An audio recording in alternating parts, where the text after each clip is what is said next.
across the UK, online and on DAB.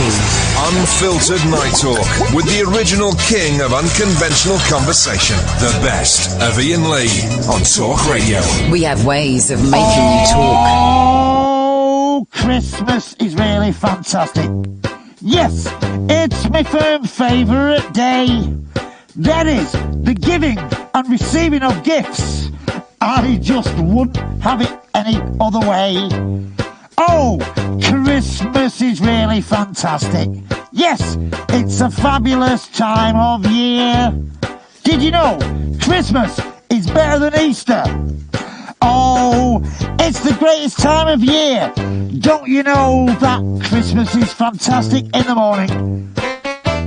And Christmas is fantastic in the evening. But Christmas is most fantastic in the afternoon. Take it away, me.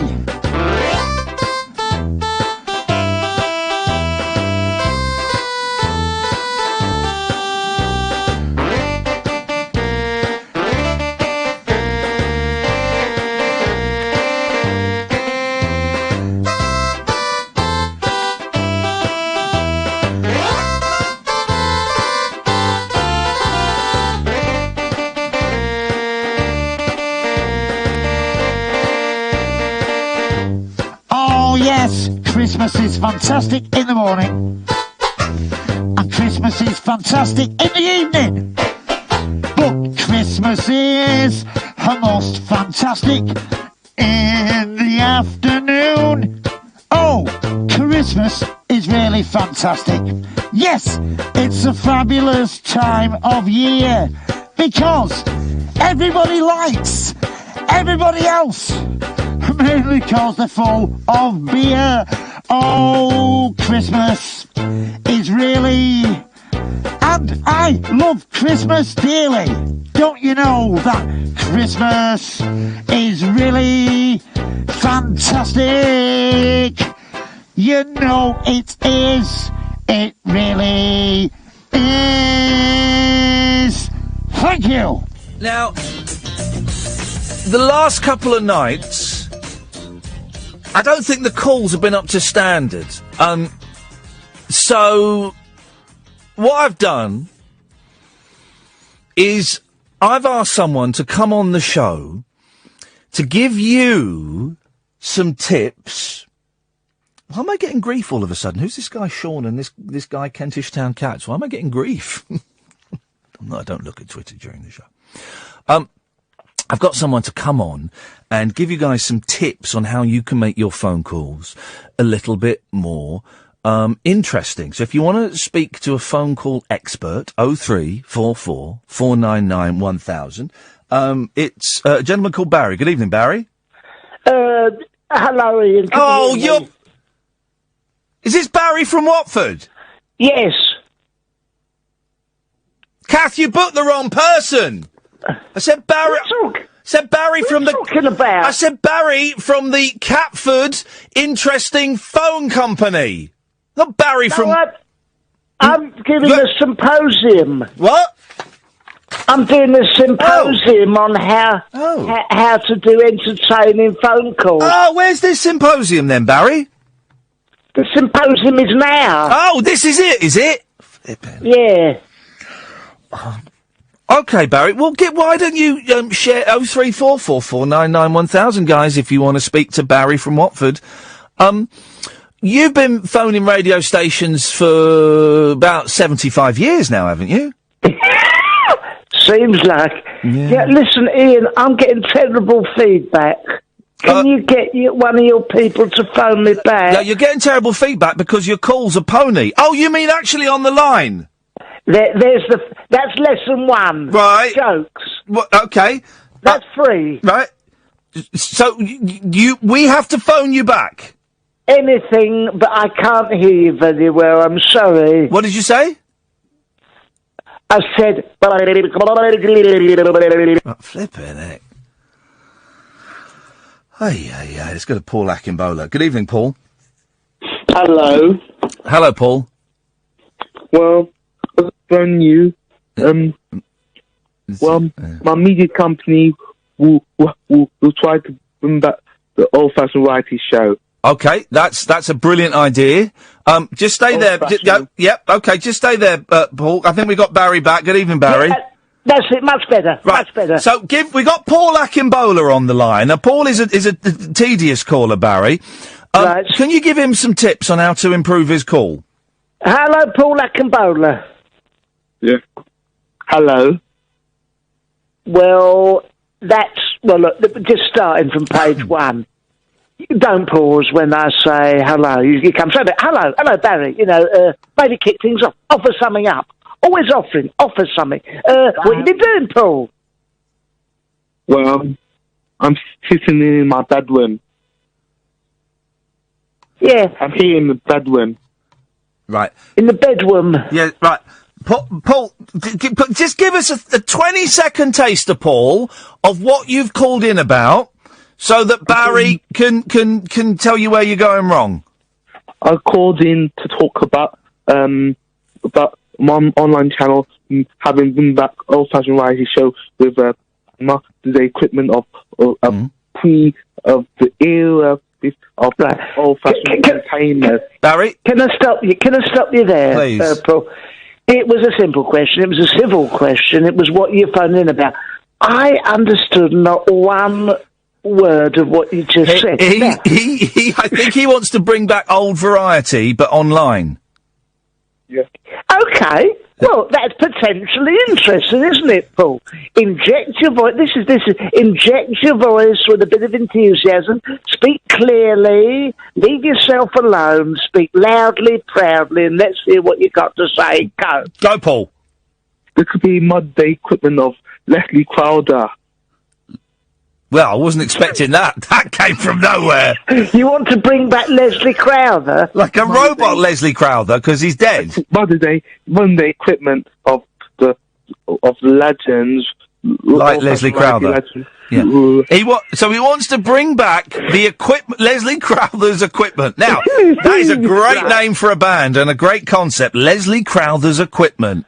Paul, what you've got to... Hello? Yes. I mean the modern day equivalent. Who's the modern day equivalent of Leslie Crowther? Well... Duncan Norvell? Well... Duncan Chase Me Norvell? Chase me. Lee Mack. Lee Mack is the modern day equivalent of Leslie Crowther. Okay, Paul, listen, I don't think we're getting anywhere with... Paul chewing a toffee apple or something. What? Let's try, Julie, you're through to Barry. Now, Julie is a regular offender, Barry. Her calls are frequent and tedious. Okay, Julie, shake yourself out. Deep breath. Nice, confident voice. Tell us what we can do for you. Well, Barry, I'm just calling because as a woman, yes, I can talk about cleaning products. Yes, I can talk about cooking. But how do I get somebody to take me seriously if I want to talk about something other than household chores? Right, this is called prevarication. You've gone all the way around the houses. We still don't know what you want to talk about. Quite honestly, if it was food, cooking, household chores, or sexual intercourse, I think we'd be interested. But what have you got to talk about, love? Well, I can talk about anything, but I want to be taken seriously. But, it's... Oh, treacle, stick the kettle on, do us all a nice cup of tea. You are funny, you feminist types, and come on, stop mucking about. What do you want to talk about? Flower arranging or something? Well, yeah, basically, something like that. I mean, crocheting. How would you give? What kind of advice would you give for a lady calling up wanting to be taken seriously? Well, always stick with what you know as a lady. Kittens, playing with balls of string, flower arranging, nice smells, bitching at school gates, Tupperware, listening to rubbishy music, not being very funny on stage, not being able to choose what you want in a restaurant, refusing to have a dessert and then eating all mine, and then running off with a chap called Prakash from the Halifax Building Society when you thought that your marriage was going well. Okay. That sort of thing women are good at. What subjects should I steer clear of as a woman, do you think? Well, the obvious ones, the inside of cars, football, comedy. Yes. You know, of course I'm joking, you see, and that was rule number 3. Yes. I was attempting to be humorous. Attempting is the key word, isn't it, Barry? Yeah. Can you do something humorous, love? Yeah, what do you want? Ooh. No, if you have to ask. Less attitude, I think, Julie. Less attitude. Okay, that's fair enough. Julie, I'm gonna cut you off because you're annoying. It's another serial offender. It's Lane. Lane, say hello to Barry. Lane, mate, I need all the help I can get. Okay, Lane, what can you do for us? Well, every time I ring in, I sort of get waylaid by, when you're hanging on and you listen to people talking, and I get confused. So by the time I get through, I just ramble on like a tit. Yeah, this is not going all that well, Lane. No. What is there a sort of maybe some pithy remark based on the day's news? Something funny, something interesting, engaging. In what way, Barry? What might you So I've avoided the news today. Okay, you've avoided the news. So what did you do instead? What you got up? Yes, you... I played the guitar. Not very interesting. Played with your what? I played the guitar, which wasn't very interesting, although I enjoyed it. Right. And I watched... Strumming away. A documentary on what? So let's see. Oh, we're all wanting it. You played with your guitar. You watched a documentary on... It's called A Murder Under the Staircase, or On the Staircase. And it was about a novelist who murdered someone, but didn't. It was a big, long court case type documentary. Yeah, not very funny, is it? Should I cut him off, Barry? It's absolutely hopeless, isn't it? It's gone. I see what the problem is, Ian. It's the callers are just not up to scratch, They're not are they? really. No. I mean, of course, I won a Sony Silver during that funny phone call. I can remember going back a good few years. I don't think you won the Sony Well, Silver. I think It was my really. name on the. I've won a Sony Yes. Gold since then, so I don't even count the silver. Yeah, but I that was did at the ring up BBC. Sort of Proper. amusing. Yes. Never mind. No, But don't thank remember you. it. Yes, Didn't even no, I attend the do. ceremony. Yeah, I think it's available on YouTube. Lots of hits. Yes. Well, Barry, Minty Biscuit. yeah, I think Barry, what? that you've set a bad example over the past 10 years, and that's why you've dragged my callers down to your level. All right. What about we give an example of how to make it, Go on then. Let's do it. Let's do it for old time's sake. Let's do a funny call. You ready? Okay, here we go. Right, you start it. Hello? It's Barry. You're dead. No, you're dead. No, I'm very much alive. No, you're dead. I'm in the rudest of good health. When you say rude health, what does that mean? Well, I'm sitting here in the mood. Yep. Hey, see, we've still got it. Yeah, you see, now that's how you do it. You cross them, I nod them in, you know. Well, you pass them to me, and I score the goal. But yeah, I see. You see what you mean? It's me. And that's all there is to it. When's Dave up for parole? Now, don't drag my son into I it. just wondered when he was up for parole after his ABH situation. You know, round Watford way, they say, growing up is always a bit of a lady killer. That was never proven. No. She was unconscious before he went anywhere near her. God. But he will be out soon, and he's threatening all sorts, smash your face, and he's going to do this to Ian, he's going up to talk radio. He wants to do you in, but he probably won't. No, he better not, because if he does, they'll be I've been learning jiu-jitsu and karate, so... Karate? Yeah, karate. I'm a karate man now. Oh, I'm a karate man. Yeah, well, Roy? Okay. Hi. Roy, you're the final call through to Barry. Oh, no. Oh, that's nice, isn't it? Did you not want to speak to Barry? I think Barry's the issue, to be honest. Away you go, Roy. Share your story. Well, we're a bit off subject, as I was just going to lead with what we went with earlier. Sorry. So what do you mean? You're going to lead with what we went with? We're talking Give me a blooming minute. Okay. The last year. The final year. We were just doing a workshop, Barry, about imagine it's the last year of your life. I think Roy's called in for that. But you've probably been imagining that for the last 5, haven't you, Barry? I have. Let's listen to what you got to say, Roy. And if I might give my expert opinion on the end, whether it was good. Yeah. Shall I cut him off? No, leave him on. Okay. He's fair game. He's fair game. You're fair. Yeah. An old pensioner. Now, one of them, big issue. I wouldn't return books to the library. Sorry? If I was in my last year of life, I would not take any books back to the library. You become socially irresponsible? Yeah. Would you blame me? Well, I wouldn't get out any big novels from the library. I'll get, like, pamphlets. Oh, I'd go big. I'm talking Wayne Rooney's autobiography. Now, this is an example, Barry. Good God, isn't it? Isn't it? Of what I was talking about. Isn't it? This ain't going to win anything, is it, this? You're not one to judge Barry. Oh, bloody hell, I want to Sony Silver!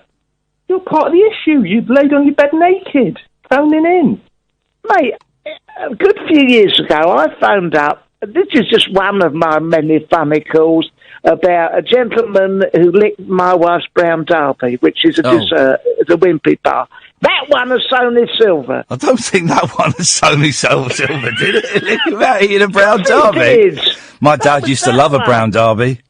Yeah, I know. Yeah. Well, not to be sniffed at. But the thing is, you're phoning up now with a... Oh, dear. He said you fingered it, now you better eat it. For goodness sakes. Now, the thing is... Yes. That's not going to win a cycling proficiency, is it? That story about not taking back library books. Yeah. What would you do, Barry? What would I do in my last year on Earth? Yeah. It's a good question. If I thought about it, it'd be amusing, but I wouldn't. Well, I'll tell you what I'd do. Let's hear it. I'd get a lovely... Say Margaret wasn't around, she ran off or dropped in or something.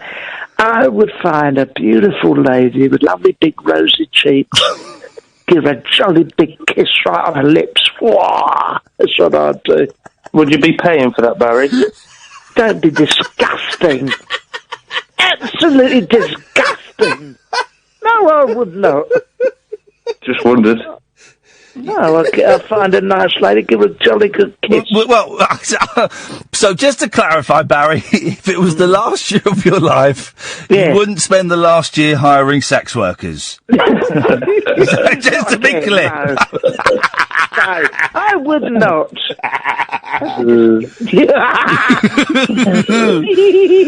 Okay, guys. Well, I think I'm probably going to cut you both off. Oh, that's disgusting.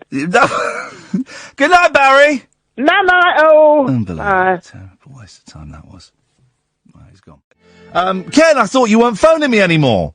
No, I hadn't planned to, Ian, but I was passing over. Are you phoning up to celebrate the fact that tonight's show is 100% halal? Well, that's I just was passing through. I was going to actually listen to LBC. Well, why don't you go and listen to LBC then, Ken?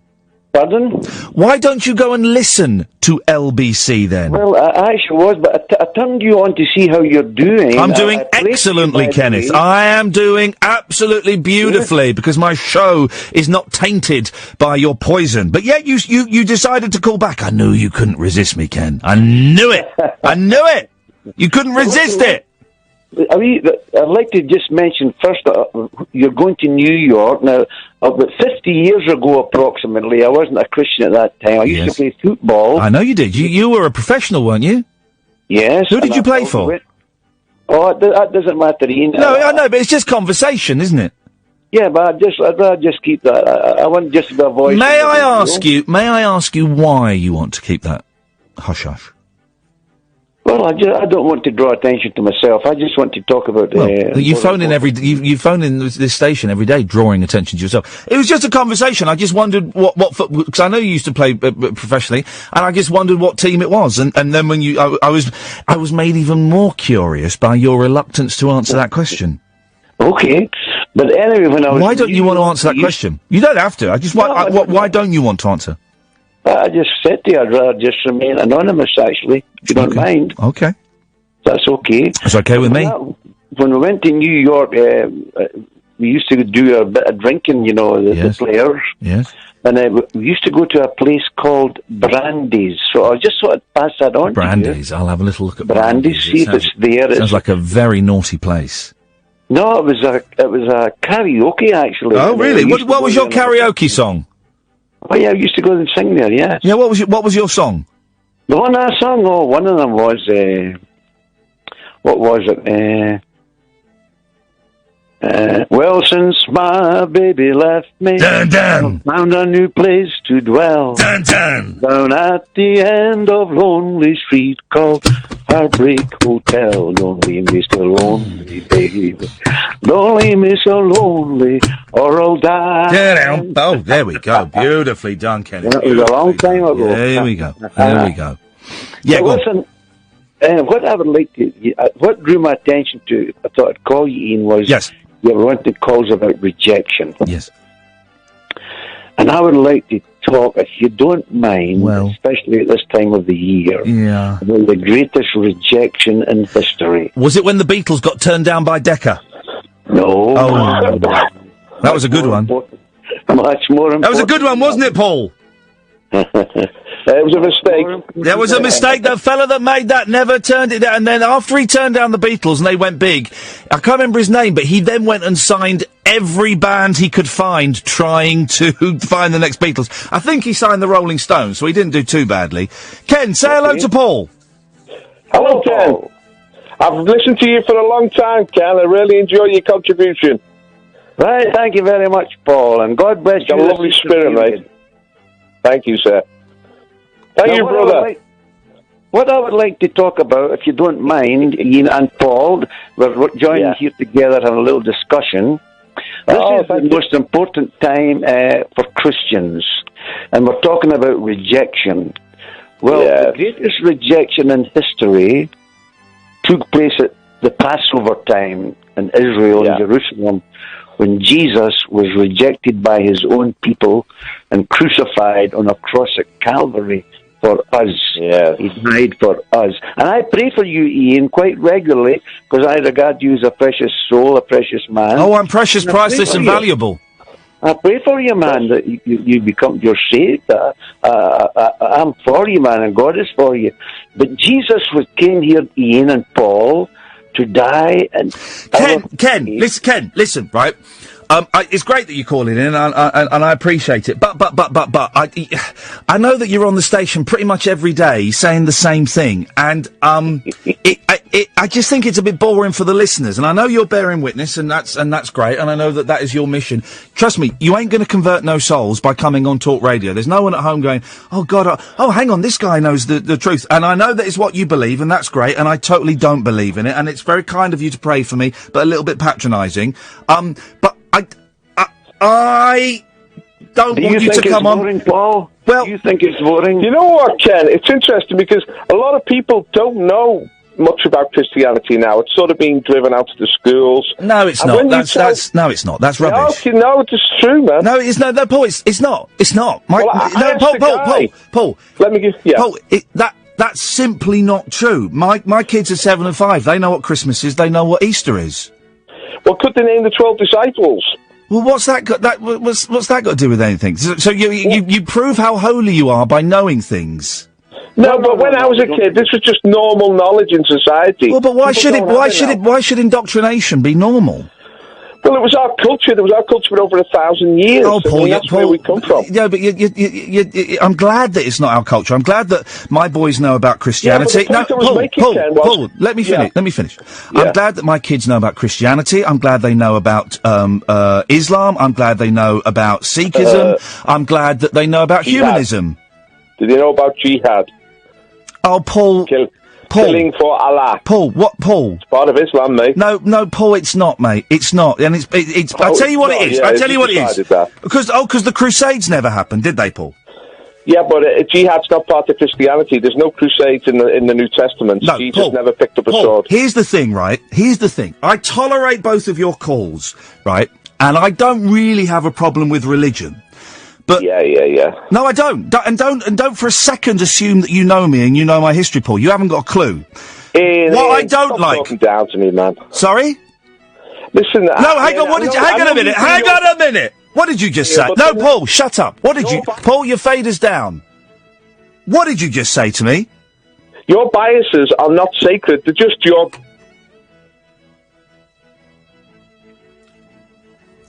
It's the arrogance of these two men that gets to me. It's the arrogance. They don't know me.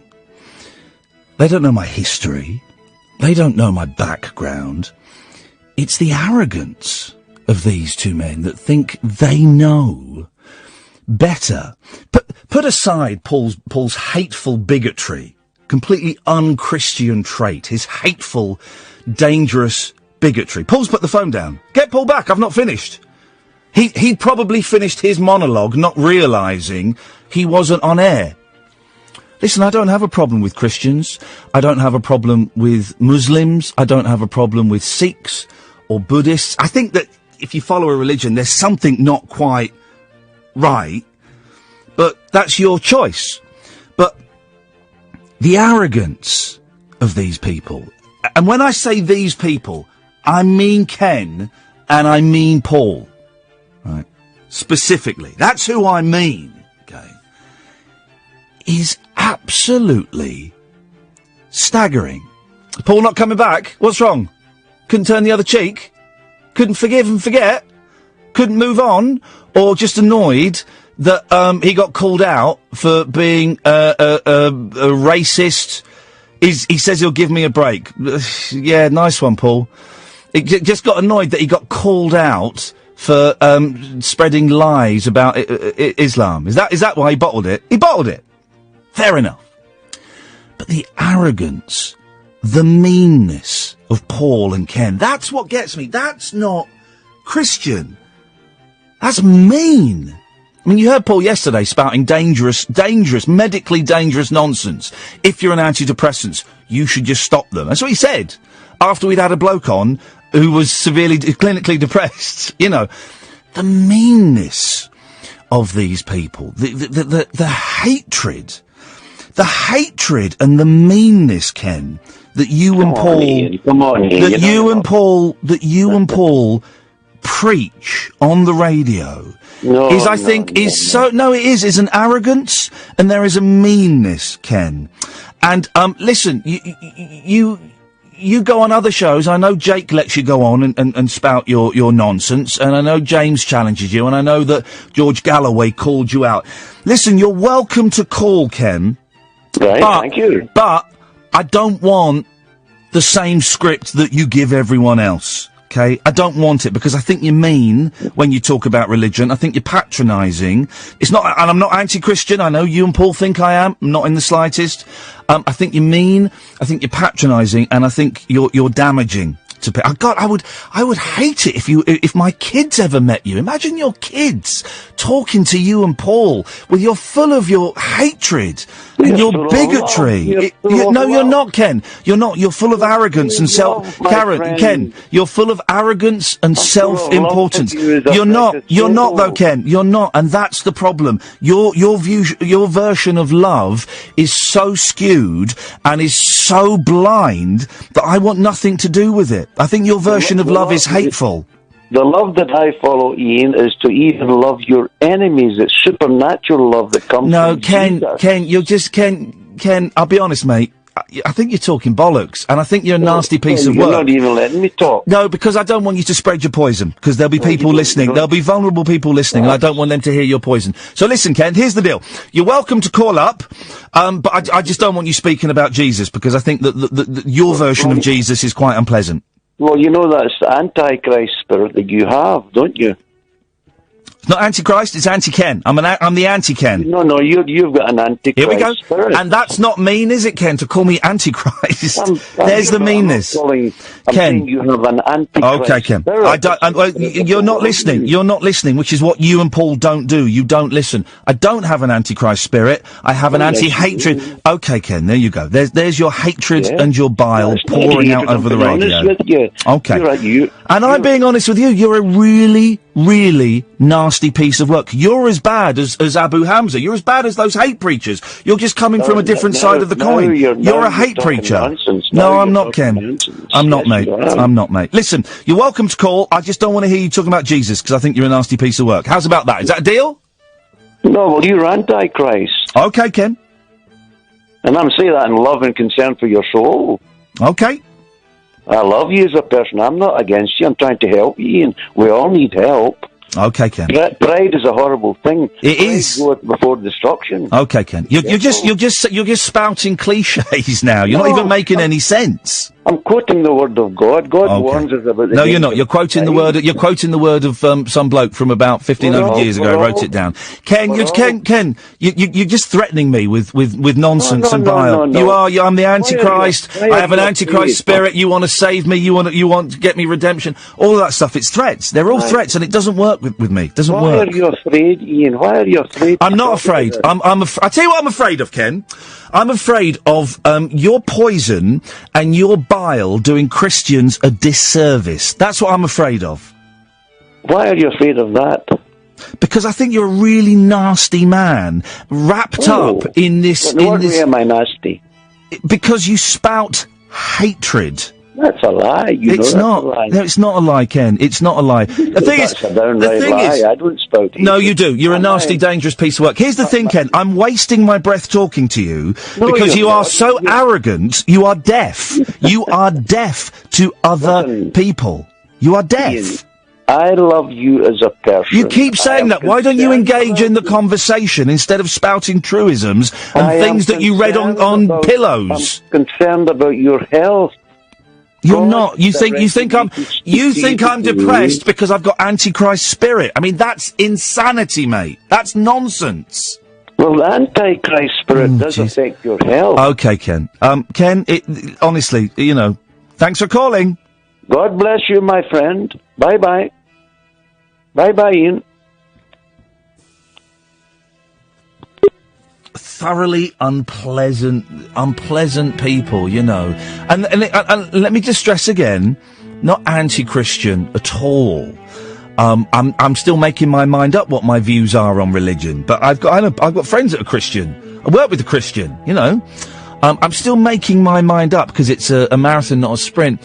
But the bile with which people like Ken and with which people like Paul, the first mention of Islam.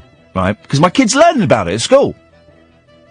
Do they know about jihad? First thing he says. And that mean. And that nasty. And that just spreading hatred. Hate speech. Actual hate speech. Ken and Paul are welcome to come on. I just don't want to hear their hatred. I don't want to hear their hatred. I do think they're dangerous. I do think that they're unpleasant. But I've had some good chats with Paul.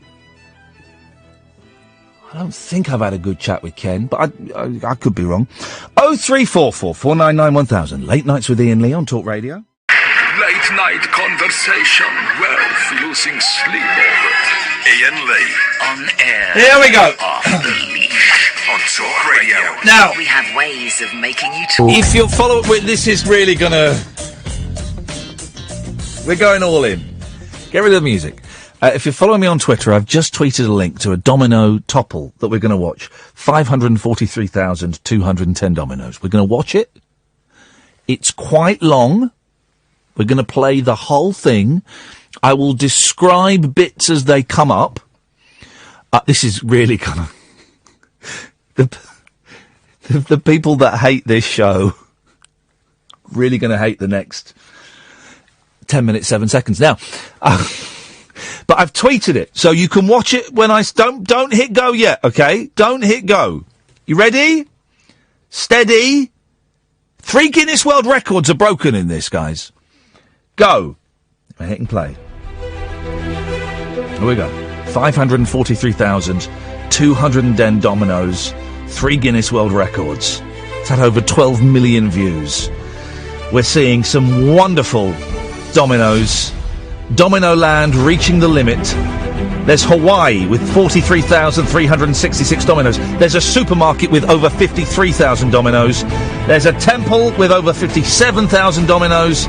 Antarctica, 88,000. The Scream is reproduced with 17,000. A portrait of Steve Jobs with over 160,000. Here we go. It's in Germany. Here we go. Here they go. Dominoes have started. The crowd going wild. Are you watching this? You got this? Very straight line of dominoes to start with. Really willing it on. If it stops here, we're all screwed. But no, the dominoes are toppling. Wonderful. Down some steps. Oh. It didn't work. It didn't work. He had to start it again. That's cheating. Here we go.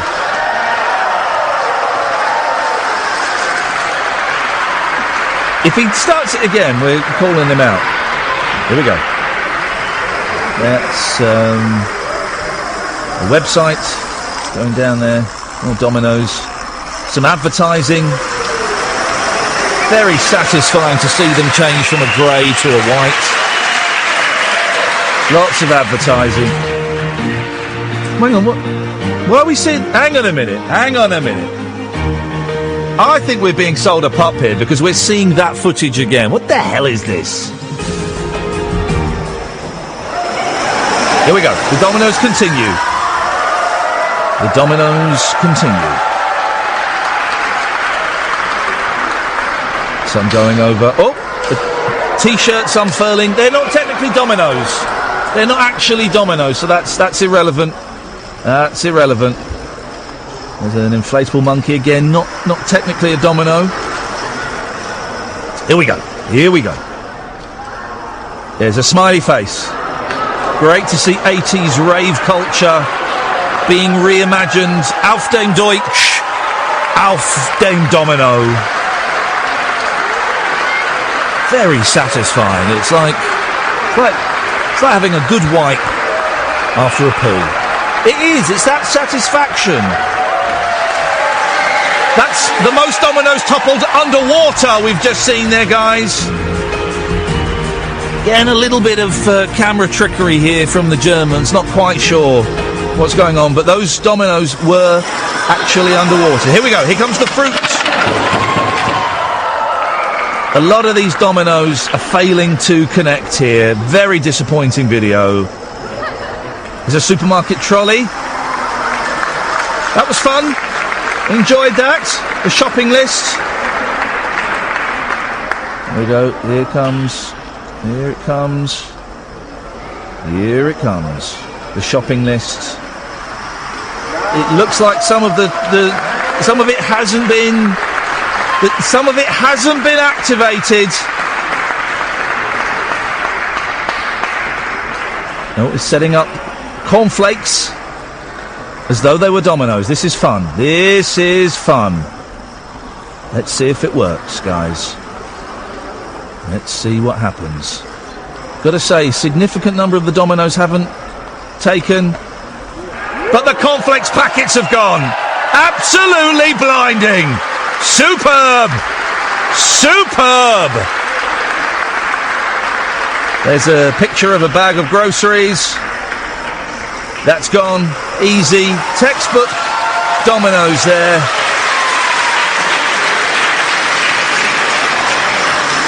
More advertising. Not so impressed by the advertising. That seems a little bit mercenary to tarnish the good name of Dominoes by advertising some crappy German businesses. Gotta say, the cornflakes boxes, that was a real nice touch. Classy. Classy. Not technically Dominoes, but similar in design. We're moving on to the next The next one here was Star Wars theme. It's a Star Wars theme. This is going to be great fun. There we go. Looks like a Star Wars planet kind of thing they'd have in the movie there. There's some pyramids. The pyramids are going! That's amazing! That has got to be the best thing I've seen, although one of the pyramids didn't go. What the hell is this? What the hell is this? This, if it works, is going to be it's a whole tower is toppling. Very, very satisfying. Very satisfying. Vaguely erotic. Certainly something is stirring within. Wonderful stuff there. Again, the top layer, is it going to go? Yes, it is. We thought that maybe it wasn't going to work, but it's working.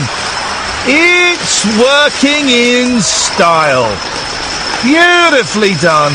In a way that only the Germans could pull off. Those 2 pyramids collapsing was wonderful. The third one didn't come down. But in the world of domino toppling, you have to expect the crowd loving that one. A green monster.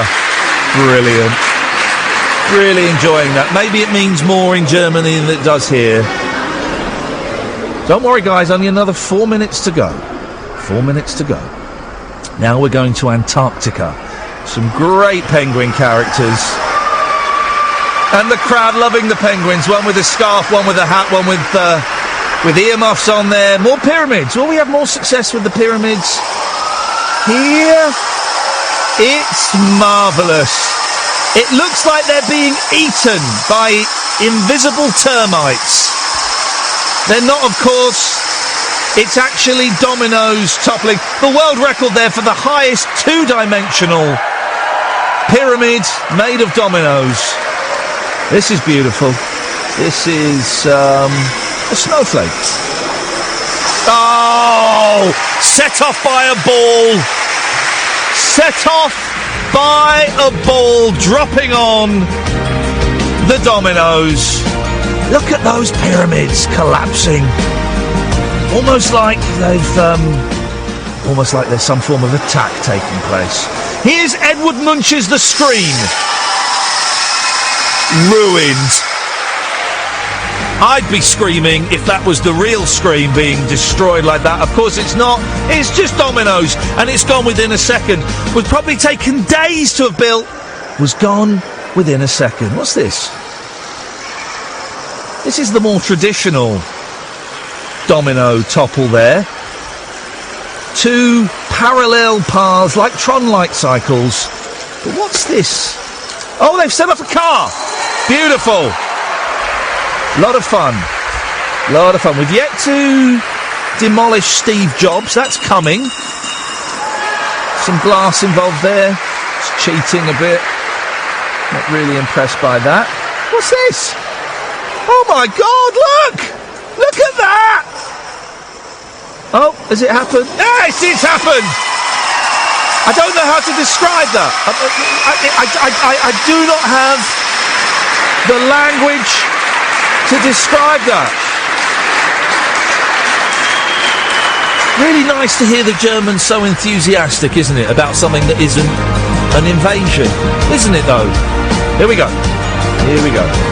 It was a chimney. It was Father Christmas falling down a chimney. Should have made that a bit clearer. That was a bit confusing. There's some balls lighting up here. Here comes Steve Jobs. Here comes Steve Jobs. Here comes Steve Jobs. Little problem with the electricals there.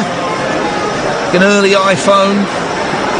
Jobs is being illuminated by dominoes, setting off lights. They're not all working. They should have put that in the description of the video, and I would have chosen another video, but never mind. Steve Jobs is about to be destroyed domino style. Here we go. Have that, Jobs, you bastard! Have that! Fantastic! A man known for getting his own way, a bully in the workplace, but a genius. A bully and a genius. Absolutely fantastic. And that ends our coverage of the Dominoes being toppled in Germany. And I hope you enjoyed that as much as I did. And that little 10-minute section there is tomorrow's podcast. Late night Iain Lee. Unfiltered night talk with the original king of unconventional conversation on Talk Radio. We have ways of making you talk. Peanuts! 0344 499 1000. Yes, Clive! Peanuts! Yeah. Peanuts! Yeah. How you doing, Iain? Doing very well, Clive. Oh, good. It's nice to talk to you on the radio, finally. I'm a long-time listener and a first-time caller. What? How long you been listening for? About 47 minutes. Wow, you really are a long-time listener. You must be one of my biggest fans. I am. I call you Iain Lee. That's my name. I know. That's why you call it. And I call Kathy my Kathy. That's a bit, It's not stalky. I've not been anywhere near her. No. If you did... No, let's not even go there. No, it's not. It's wrong. It's very wrong. She's a lovely lass. She's very wrong. I can tell you're a very powerful man, though. I'm a very, very, very virile man, but I don't want to talk about that now because I think you've hit the low with your shaven testicles. I think that is a low, yes. That really is. That was, even by my standards, that was poor. My testicles are quite low, but yours, that went a bit lower. That was a bit low, wasn't it? That was literally below the belt. It was literally below the belt. Or sometimes I like to tuck them above the belt. Way! That's only when I go swimming. Thank you very much indeed. I'd like to just talk about Keith and his slow nephew, Harry. Well, very fast. He's not a daft kid. He's not a daft kid. No. He's just a slow runner. Well, have you seen the video, Fast Running? Yeah, and I've used top forensic apps available free on the web. Okay. And I can prove without doubt that film is speeded up. Okay, what makes you say that? Well, if you notice, the policeman's hat wobbles quite fast in frames, between frames 37 and 87. Yes. And it's unnatural. Yes. And a Bobby's helmet wouldn't flutter that fast. Right. Naturally.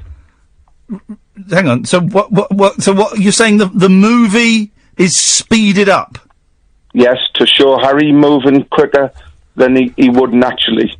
Like I say, a Bobby's helmet would not move that fast. Wowzers. I've seen plenty. Yes. Seen plenty of videos of Bobby's helmets with Bobby's helmets moving, and I can tell you now. And I've seen him slowed down, and I've seen him speeded up. Yes. I can tell you now that particular Bobby's helmet is not naturally. It's not a natural movement. Can I ask you a question, Clive? Yes. Thank you, mate. Why are you so intent on destroying a young man's dream? Seems a bit cruel. It's not cruel. I'm just interested in the truth, Iain. The truth should be out. My son goes to his school, and well, you might huff and you might harumph. We didn't harumph, but we huffed. Yeah, there was a definite huff. There was a huff. Yes, we stopped at harumphing. That would have been inappropriate. Yeah, well, I'm glad you did because the call would have been ended my end. That's all I'm saying. Okay. But anyway, I'll get back to the point because I'm getting slightly agitated now. I can tell that by the fact your voice is increasing ever so slightly in pitch. Yeah, well, this is the top end of my emotional range, so I'm just telling you now. Okay. Do you want? Would you rather speak to my Kathy? Maybe that would help. Your Kathy. No, I'd rather speak to you, Iain. I don't want to upset Kathy. She's a lovely lass. She's a very professional lady. Well, okay. Anyway, yes, Clive. My son went in for bat and ball. He was refused. Yeah. My son went in for fast running. He was refused. Yeah. And now he's stuck playing Kaplunk or other games. The donkey one, donkey Buckaroo. What Well, I'm trying to talk to you nicely. If you're going to insult me... No, that's the name of the game, Clive. Buckaroo, I think, is what you're trying to... Now, we heard from Keith, wasn't it, that Harry regularly comes in sort of 17th or 19th out of a class of, I think, 20. Yeah. Where does your boy come in? Watford, he comes in around about 14. Okay. There's only really one way we could settle this, Clive, and you know what I'm going to ask you for, don't you? A video. Yeah, so that we can compare the two. So you're asking for videos of young boys running? I guess I am. Yeah. I don't... Right, well, I can do that, but the only problem I've got, Ian... Yes. Is my son's he's a bit of a fat lad. Yeah. I can't put any finer point on it, to be honest with you. No. He is quite grossly obese. But I can use cellophane or some other cling film wrap to reduce the wobble. Yeah. Because obviously there's chafing involved, and also it could put off viewers. Okay. Keith has mentioned that he's going to film Harry eating hot dogs, just the sausages, not the buns, at fast speed. What's your boy's name? Hello? Sorry? Clive? Yes, sorry. I was distracted by Laurel and Hardy there. My son's name... Laurel and Hardy? Yeah, I've got him on the telly. Okay. It's only when you get slightly boring, I glimpse over, and it just brings up. Which film are you watching? Way Out West? No, I'm watching the one where Oliver Hardy is upset because Stan has only brought him hard-boiled eggs and nuts. No, the film is a good film. Okay. County Hospital. Yeah. Hard-boiled... I'll do an impression. Hard-boiled eggs and nuts, man. Like, that's exactly... All the people at the community centre laugh when I do that. It's uncanny. Yeah. It's canny. So what... Your son's name, Clive? Well, I'd rather not say Ian's name at the moment, because I've just said it. Okay, so let's not mention the name again. I mean, the people have very short memories. Ian won't be mentioned. I don't know what you want me to do, Clive. Do you want me to ban Keith? Do you want me to take down the video of Harry fast running? How can we resolve this? Well, I know that Kathy is a whiz at technology. Yeah. So maybe she could put an edit on that, like, says, this video is up, but Ian, the fat lad in the school that Harry goes to, is a better runner, but has been told he can't go in it in the sports or the bat and ball, even though he's better than Harry on the front and the end. Okay. All right, sorry, what do you want me to put on again? I'll just write that down. We can do this. Go on, so just give us it again. Do you want me to say it again? Yeah, say it again and we'll put it on the video tomorrow. I'll type it up now. Right. Ian. How are you spelling Ian? Is it with two I's or just... It's the same. I named him after Ian Lee. Oh, God. Okay, that's fine. Jeez. Don't get many baby Ians these days. No, he does get laughed at quite a lot, unfortunately. Yeah. Oh. He tends to use his middle name, though, which isn't so bad. Lee? Yeah. I thought so. Right. Yes. Go on. So, Ian? Ian is a faster runner than Harry, even though he is morbidly obese. I'm not sure if they said he was morbidly obese or just overweight. I don't know the categories. Proper fat. Well, that's a bit insulting, to be honest. It's a bit insulting, actually, that, yeah. It is. All right. I'm trying to keep it medically factual. Why don't you say he is of a girth. He is a husky lad. Even though Ian is a husky lad, he is a lot faster runner than Harry. And can we speed this up a bit? Because I've got other callers, Clive. Well, just make some. You can write it down. You're both intelligent people. Yeah. Okay. But it has to be on the front and the end of the video. Yes. And then maybe in the middle, an interlude. Okay. Where you could actually put the graphic up again. Oh, okay. We'll get that done for you first thing tomorrow morning. Yeah. Not tonight, then. A bit busy tonight, Clive, because I've got to do the radio show, mate. Yeah. All right then. Hang on a minute. Keith has just texted in. Keith's sport video. Ian, man, ignore that bloke. Well, he would say that, wouldn't he? Have you got beef with Keith? I have no beef with Keith, although I would say that his shoe sense, when he drops his kids off, is a lot to be left to be desired. Slippers and appropriate shoe wear for dropping your nephew off at school. Yeah, that is not appropriate. All right, well, Clive, listen, we'll get that video sorted out the first thing tomorrow. All right. Up the borough. Is that a euphemism if you just said something rude?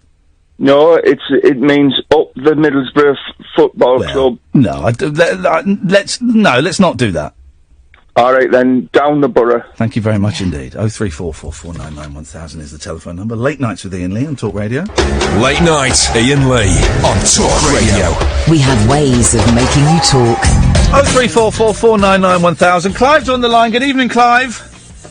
Margaret, don't put Jaffa cakes in the biscuit barrel. They go too crispy. Hey, come on. Hey, it's Buttery Clive. I'm absolutely livid. You're a very buttery man. I'm effervescent with rage. You can probably hear it in my voice. You do sound, yes, you do sound. Right, this is a total lie about me being called Buttery Clive. Well, it says on the screen Buttery Clive, so I'm kind of guessing that it's accurate. I was called it once at school because the big kids forced me to eat half a pound of Lurpak behind the kitchens when they nicked it from the school kitchen. Well, when you say they forced you... Well, they gave it to me. Yeah, and you willingly... I used to eat Stork SB out of the tub. Imagine. Lovely. Yeah, well, I mean, even the thought of it now is making me feel nauseous. I also want to point out... Yes. That this is get back time for Keith. Okay. His wife left him for the ice cream man. Yes. Because he was giving her to Mr. Whippy when he was working... Now listen, Clive, come on guys, listen, I don't want this to turn into the Jeremy Kyle show. Why can't you go round and knock on his door and either duke it out like men or just ignore him? Because he went on national radio. And said these things. Clive, listen, Clive, I got the figures for the show. No one was listening, don't worry. All right. Well, rocket bikes don't exist. Well, this is the thing. For those who missed it, Keith phoned in last night, and there was some confusion about fast eating, whether it was going to be hot dogs or jacket potatoes, and then he ended it by saying that he was going to put his nephew on a rocket bike. Well, I rang up Halford, and other bike shops are available, but I rang up other ones as well. None of them sells them. They're illegal for minors to go on them, so that's never going to happen. Well, I'm terrified. I'm worried he's going to build an explosive bike and put a young lad on there. Well, ever since his wife left him for the ice cream van, nothing is out of he's capable of anything, Ian. Okay, well, I just wish you guys would make peace. I don't want this to be a fighting ground for two bitter old men. Well, I'm sorry, but, I'm still working on the video. I've persuaded Little Ian Lee. I call him Little Ian Lee. Yes. As opposed to Lanky Ian Lee. Okay. And I'm going to get him to do the video, so it'll be up there and it'll be proper edited with proper titles and everything. And it'll is it going to be portrait or landscape? It's always his landscape where I'm semi-professional. I did a wedding video once. Okie doke. Well, I really look forward to something. All right then. And Keith's brother used to be called Isaiah at the clubs. Why is that? Because he had one eye than the other. Okay, listen, I don't want to... Guys, let's not use this show as a fighting ground between callers. Please, for goodness sakes, if you've got beef with somebody... choose discomfort over resentment, guys. Go and knock on the door, or pick up the telephone and say, come on, let's sort this out, shall we? Let's sort this out. Across the UK, online and on DAB. Unfiltered Night Talk with the original king of unconventional conversation. The best of Iain Lee on Talk Radio. We have ways of making you talk. Okay. Deep breaths.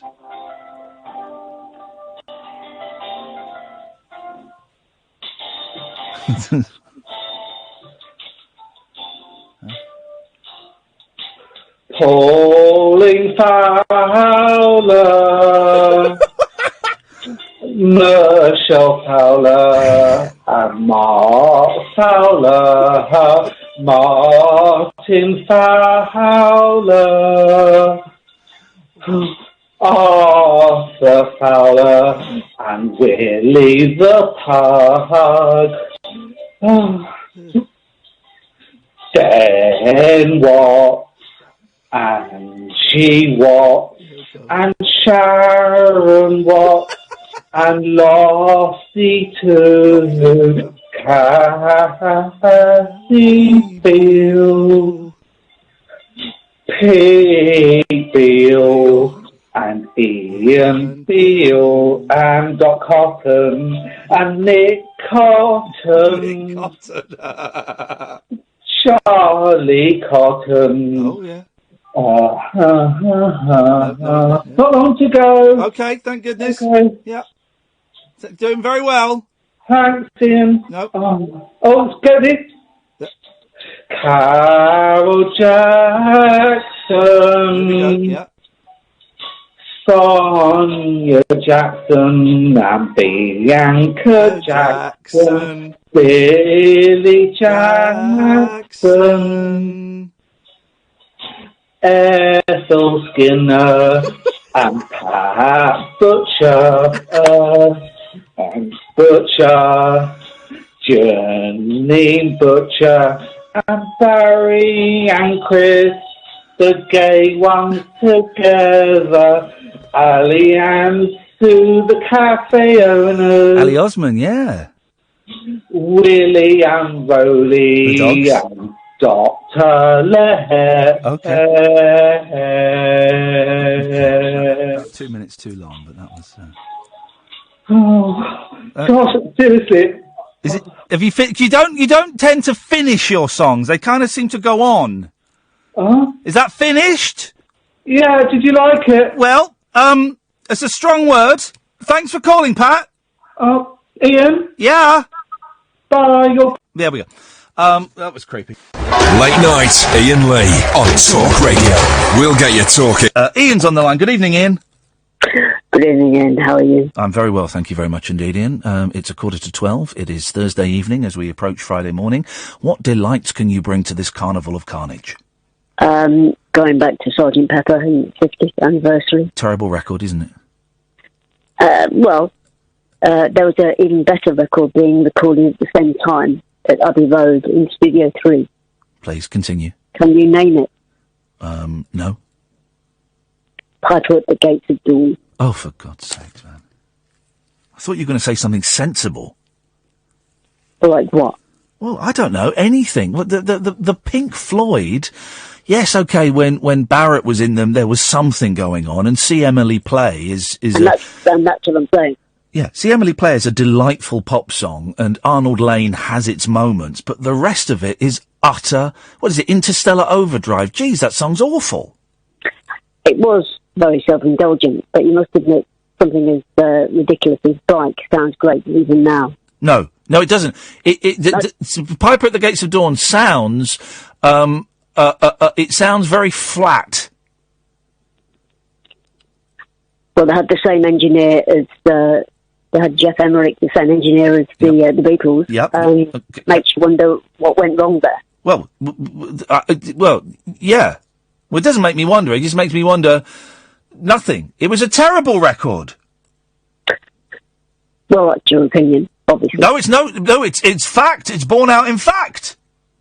We must disagree on that one then. Well, we can't disagree on facts, Ian. Let's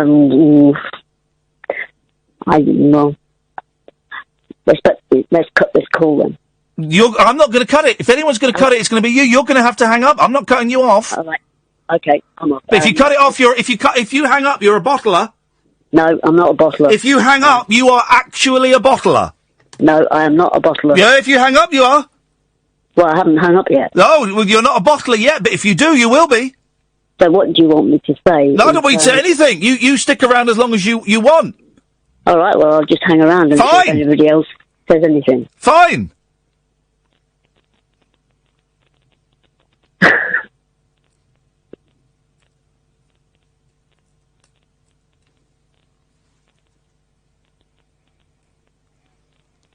You still there? Yes. Okay, not a bottler yet then. Thank you. The second you hang up, and you will hang up, because I'm not cutting you off, the second you hang up, Ian, and go off to you and cry over your original vinyl copies of the Pink Floyd, then you will be a bottler. And I won't. Yes, you will. No, I won't. Oh, yes, you will. Because I'm on a work phone. Right. So work are happy with you using their phone late at night, are they? Yes, because what we could do, we've got this number. So yeah, what we could, yeah, we've got, yeah. So tomorrow, what time do you finish work, Ian? About 4 a.m. Right, okay. So tomorrow we can phone up work on this phone, can't we? Of course you can. Yeah. And we'll phone them up, about 9 o'clock in the morning? Yeah, you can do that. I won't answer. Gonna do it. No. But work will answer. No, I will answer. So you will answer? Yeah. So you're saying you will have hung up by then? What a bottler. What a bottler. I'm not bottling at all. You're gonna put the phone down?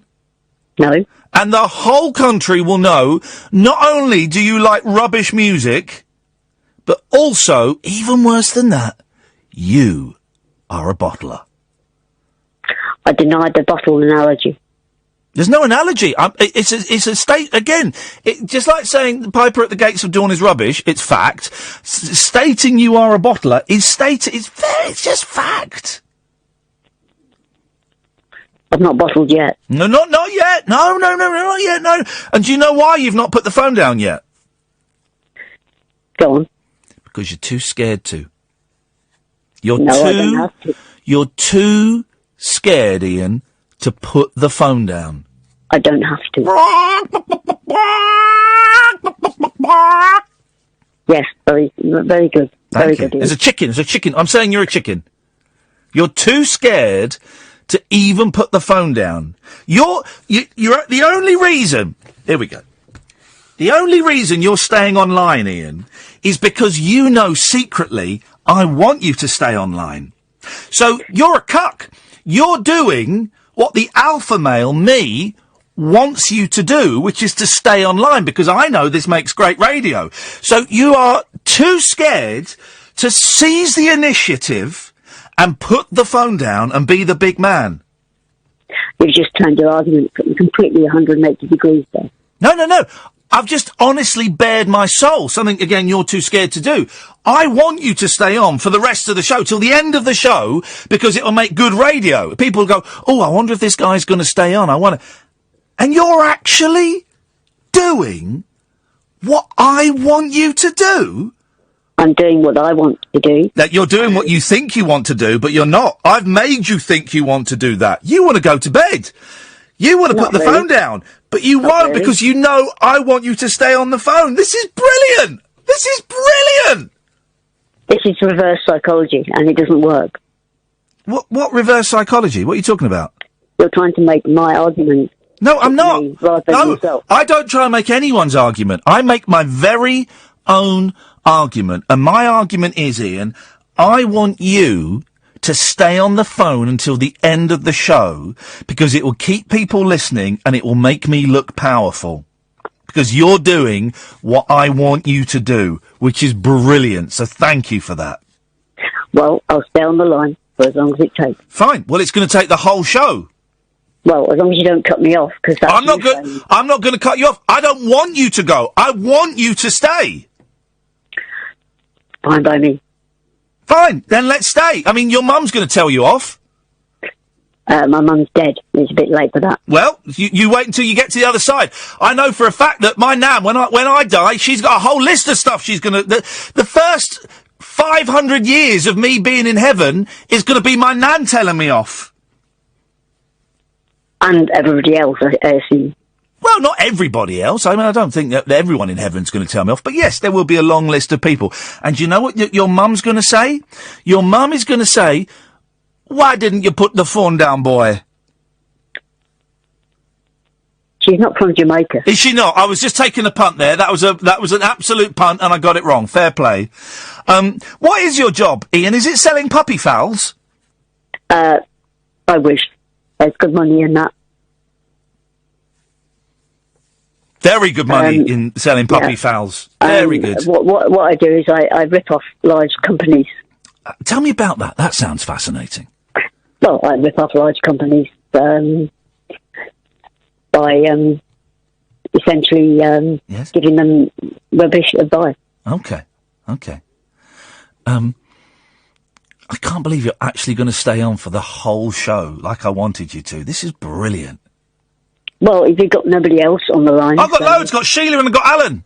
Oh, bring them on. No. Bring them on. No. It's just me and you, buddy. And you give this advice late at night, do you? Say you finish at 4:00? No, I finished normal hours. Normal? You said you were working nights and you finished at 4:00. Well, if I have to, then I do. You do? Okay. And what companies call you late at night for advice? Is it puppy fowl farmers? No, it's not. No? It's cock slaughterers. Cock slaughterers? Did you say cock slaughterers? No, fox slaughterers. Fox slaughterers. They're far more humane. Fox slaughterers Yeah. phone you up late at night for advice and you lie to them. And that's the only time you can get them. And that you consider fox slaughterers to be big business? Until they repeal the fox hunting ban, then it is big business. Yes, I'm laughing. You are laughing. And you're going to stay on the line for the whole show like the snowflake cuck you are, doing exactly... Would you... I mean, is it just any man that they tell you what to do and you do it? Or is it just me? Is it just powerful men like me where I tell you to stay on the line for the whole thing and you do? Is it just me? I choose to. You're not. I'm telling you to stay on. You're telling me, but it's still my choice. No, it's not. This is where my genius lays.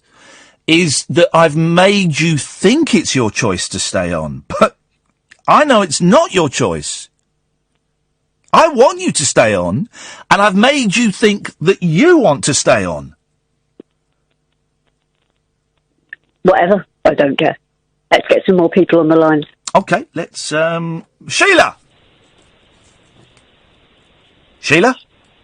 Hi, Ian. You're through to the two Ians. Oh, how nice.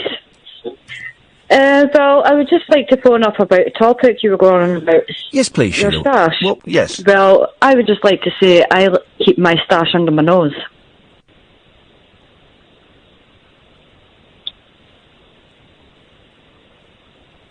And I hide it with concealer. Thank you very much indeed for calling, Sheila. I'm literally losing the will to live here tonight. I've got no idea what's going on. When did they start phoning up with gags?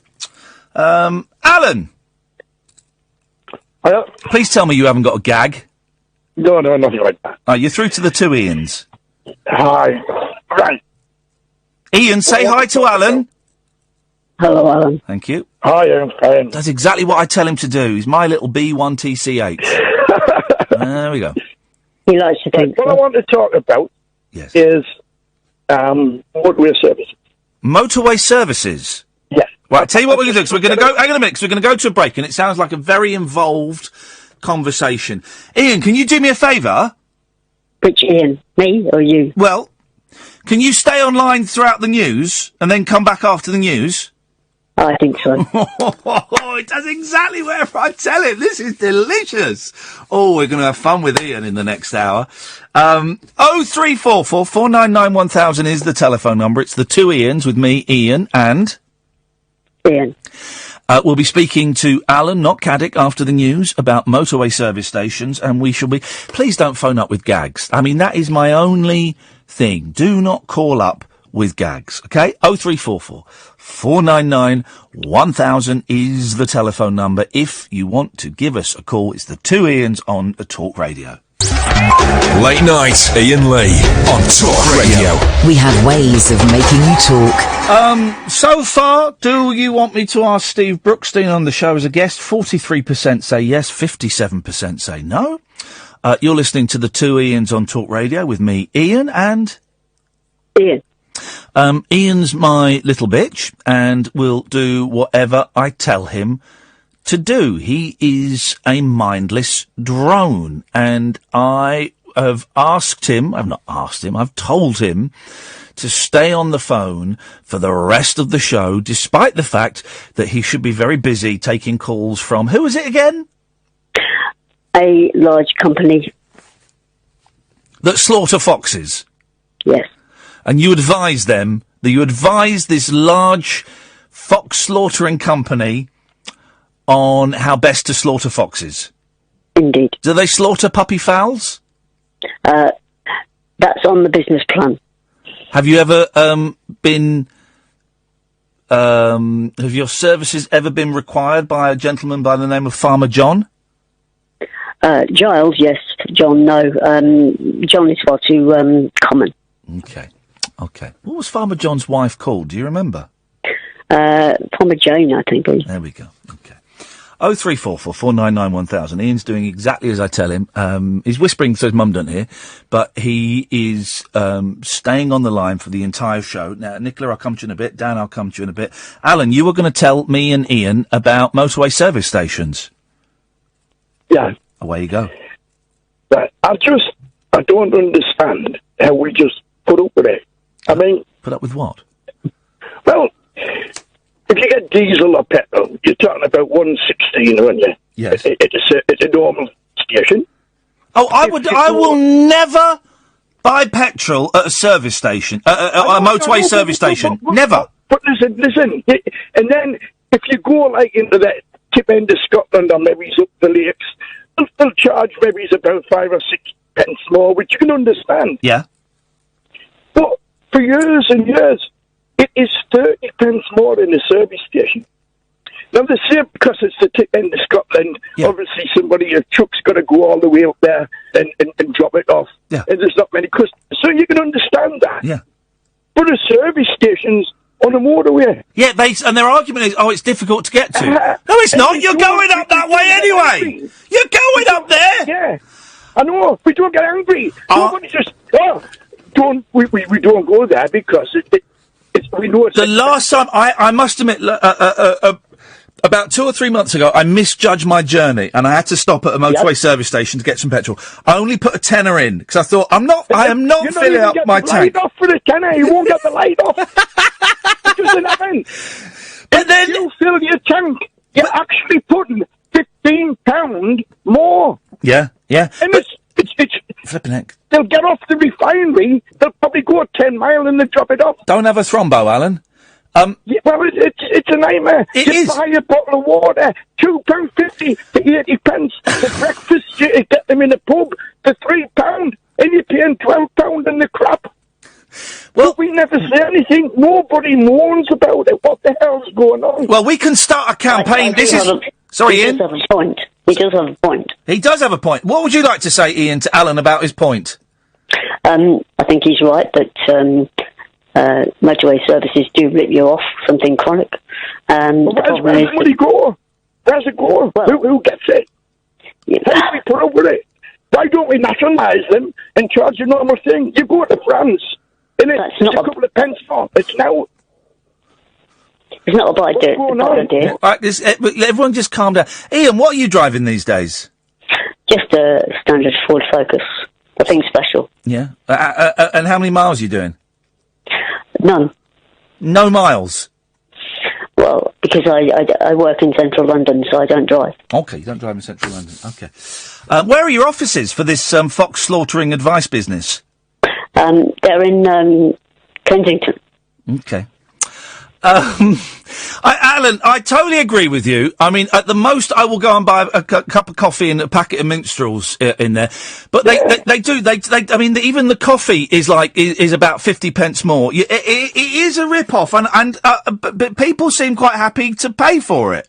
Well, I don't think anybody's happy about the moan about it. Yeah. But they don't do anything about it. The politicians are privatising this, that and the other. Mm-hmm. But motorway services just seem to have crawled under their... I wonder if... Because you go in there, and quite often they've got a Burger King or a McDonald's or a Smith's or sometimes... That's normally about £3 more for a meal. You know, which isn't too bad when you see what the charge Well, I still don't quite understand, Alan, why... a Big Mac is 50p more in a service station than it is... No, it's ridiculous. And yes, I agree. If you go to a town centre one, they've got to do 20 mile an hour all the way through the town to drop the crap off. Yeah. But they're just in cruise control all the way to the service station, and they drop shed loads off. It should be cheaper because you're buying more. The campaign, Alan... starts here. We'll come up with a snappy title, but it's Make Our Service Stations Fair. That's Moss. That's not a good... We'll come up with a good one and we'll start a campaign, Alan. Good, you do that. Thank you, mate. I mean, I've only got 11 pence a mile from the Inland Revenue Fair, and I'm travelling up all the time. Okay. 11 pence a mile's no good. No, I'm going to cut you off now because you're getting dull. But... Okay, it's called Moss Side. It's Make Our Service Stations Share in Distributed Environments. Moss Side. But what does that mean, though, Ian? Make Our Service Stations Share in...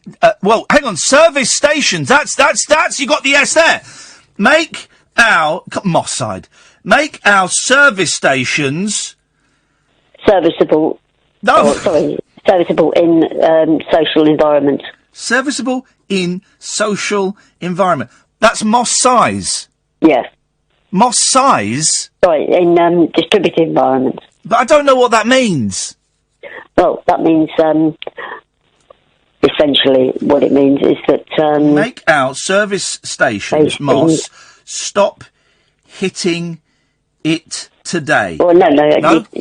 The H is hitting. Doesn't work. Okay. Well, you keep thinking of that while we go to Nicola. Good evening, Nicola. Oh, good evening. Good evening, Nicola. What would you like to say? I'll tell you what it is. I'll give you a bit of background. I travel on an easy date flight every single week to come down to see my partner. I come from Scotland down to Oxfordshire. Okay. And I always, usually I land in Luton. So this evening, for the first time in my life, not this flight, right, I'm waffling now. Yes, you are. I'm waffling, I'm sorry. So, I'm guessing they gave you a few free wines. No, they never actually. Maybe they should have. Yes. My seat number was 24. Yes. So I got on at the back of the plane. So when I got on at the back of the plane, the first, when you put your hand luggage up above your seat. Yes.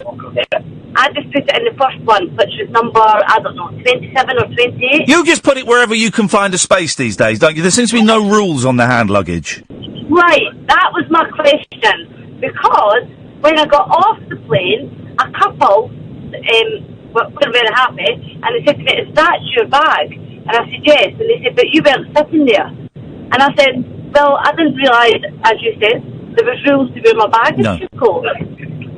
So, I was wondering if your, listeners could clear that up for Well, hang a minute. Was it... Well, because at the back of the plane, they have, there's, emergency stuff in the hand luggage, isn't there? But just in one of the lockers. Yeah. But as you go down, they're just like normal lockers. So Yes. I put my case in it, like everybody else did.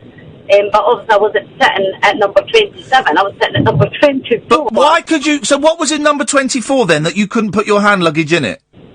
Nothing. I got on at the back of the plane, so I've seen the first locker. Oh, well, hang on a minute. If there was room in 24, then you should have put it in... Why would I walk past 27, 26, 25 to put it in 24? Because you're sat in 24. Well, I seen a space available on 27, and I thought... But there was a space... But there was a space... There was a space... What is going on? There was a space in 24 , though. But I didn't know there was a space... But the staff sometimes take those. Hang on, Nicola. Ian wants a word. Ian? Oh, no doubt. Sometimes the staff take the available lockers in the aircraft. Yeah, but Ian, she was saying that above her seat in 24 there was room. So surely, Ian, she should have put that in the one there. Well, I agree with that, yes. I mean, sorry, Nicola. If there's no room, if the one above you is full, then yes, you kind of have to go wherever, and it gets a bit crazy. How would I know if 24 had room in it? I was at 27. How many people were on the plane at that point? Not a lot. I was kind of near the front of the queue. There's your answer. There's your answer then, Nicola. If it's not a lot, they're not going to have filled it up, you pudding. Well, as you said, I might have had a couple of glasses of wine. My bag was heavy, and I thought, you know what? You're just kidding me. Nicola, you've landed. Let go of the stress. I'm glad you've called in. I'm glad you found the show. I need a glass of wine. Go to your boyfriend and drink the wine, get drunk, and make mad, passionate love to him. That one. Take care, Nicola. Bye-bye. Thank you. There we go. I mean, Ian, surely if the hand luggage area above your head is free, then that's exactly where your hand luggage should go. That's technically true. When was the last time you were on a plane, Ian? 2 weeks ago. Where did you go? Edinburgh. How long for? A day. What did you do up there? Work. There's lots of foxes up there. Yeah. Okay. Dan, stay there. Another Alan. It's the night of the Allens. We'll come to you in a second. Ian, would you like to throw over into the break? Yes, of course. Go on then. I'd just like to say that it's been a pleasure talking to you, and I'm going to hang on till you finish. I assume it's 1 o'clock, and I'll just hang around and take any questions that anyone wants. But I'm not your bitch. Uncut after-hours conversation for the up-all-night generation. Late night Iain Lee on Talk Radio. We have ways of making you talk. If you follow me on SoundCloud, I don't know how you do that, but I've just uploaded Andre from Basildon singing There Was an Old Lady. You're listening to the two Ians with me. Ian? Yeah, hello. And? Let's do that again. You're listening to the two Ians with me, Iain Lee, and... Me, Ian. With me, Iain Lee, and... Me, Ian. No surname? No, that'll do for now. That'll do for now, okay. Your mum is going to kill you. You know that, don't you? Your mum... Mum is already dead. You can't do anything about that. Okay, no, I can't do anything about that, but if the adult that is living in your house with you is going to kill you. I am the adult in my house. Remind me how old you are, Ian? 49. Sorry? 49. 49. What year were you born? 1974. 1974? And that makes you 49, does it? Well, ish. Ish. It's funny because it's 50 years since Sergeant Pepper, and that was 1967, and I was born in 1973, a year before you, and yet I'm younger than you. And your point is? Let's go to Dan. Good evening, Dan. Hello. Dan, you're through to the two Ians. Good, yeah. I spoke to you just the other day. It was a good conversation. It was alright, yeah. We were having that shower versus bath conversation. Was having what? The shower versus bath conversation. Okay, yeah, it was a good conversation, was it?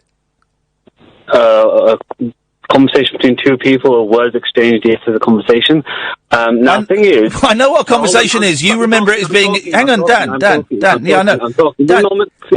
Dan, what is the name of this show? The show is called The Two Ians, all right? So just back off... Radio. Yeah, now he's gone. Right, Dan, you can come back. The show isn't called Talk Radio. The show is called The Two Ians, okay?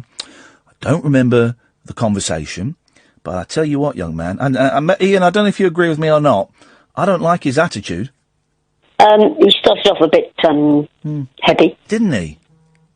Just a bit. Shall we let him back and see how he goes? Yes, of course. Okay, let's okay. Okay, Dan. Thank you for letting me back and not being a bottler. Hang on a second. Now, Iain, did you detect a bit of a cob on there? Slight arsey tone from Dan. There was a certain degree of, let's say, passive aggressiveness. Yeah, or passive aggression. Let's give him another try. Dan. No, it's direct aggressiveness. Not it was direct aggressiveness. No one knows the word aggression. Because if you want to incline that... Okay.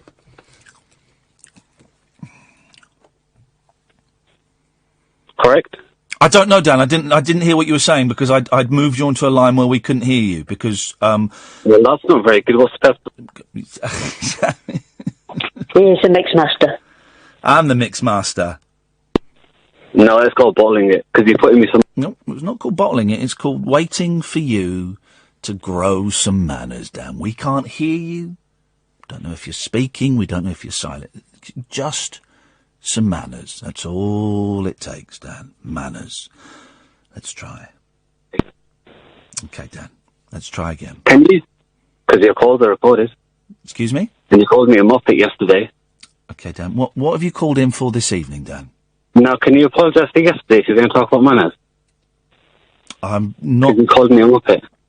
I apologise, Dan, for calling you a muppet yesterday when Thank I you. should have called you something far stronger, it would appear. What, like a bitch that you called Iain? Yeah. Alright, so you're going to apologise to him? That's between me and Iain, Dan. What have you called in for this evening, Dan? No, you're talking about manners. Yes, and you have not displayed any so far this evening. Oh, you can't really expect somebody to display something to you when you don't display it in the first place. Respect has to be earned, Daniel. Yes. And you So haven't earned it. You it. haven't... You have to provide it to others. Okay, he's moving away again. I don't know what is going on. Wish I had faders. I understand what he's saying. Yeah, and, of course you do. Of course you do. Yes, of course. And Yeah. I don't demand or ask for any respect. You're earning my... You are earning my respect. That's just maybe. But I think you should at least give Adam a bit of airtime. Well, his name's Dan. I want to know what he's called in for tonight. I don't want to talk about yesterday when I called him a muppet, and obviously I was right to call him a muppet because he is the biggest muppet I think I've spoken to in ages. But I want to know what he's called in for tonight. Shall we give him another go? Iain? Yes. Okay. Yes, you do. Okay. If you were right to call me a muppet yesterday, why did you apologise? That's hypocritical. Okay, Dan. What have you called in for this evening? Alright, so I'll just relax. Now, the question thing I wanted to talk about really is the ideology of this Big Bang Theory. Yeah? Do you believe in it? What do you take the Big Bang Theory to mean? Well, I know what it means. The Big Bang Theory is essentially a energetic mass that went beyond its gravity due to nuclear fission and then caused an explosion, which every single particle has its own gravity, and then caused each particle to attract towards themselves, creating planetary and celestial objects. What do you mean it to be?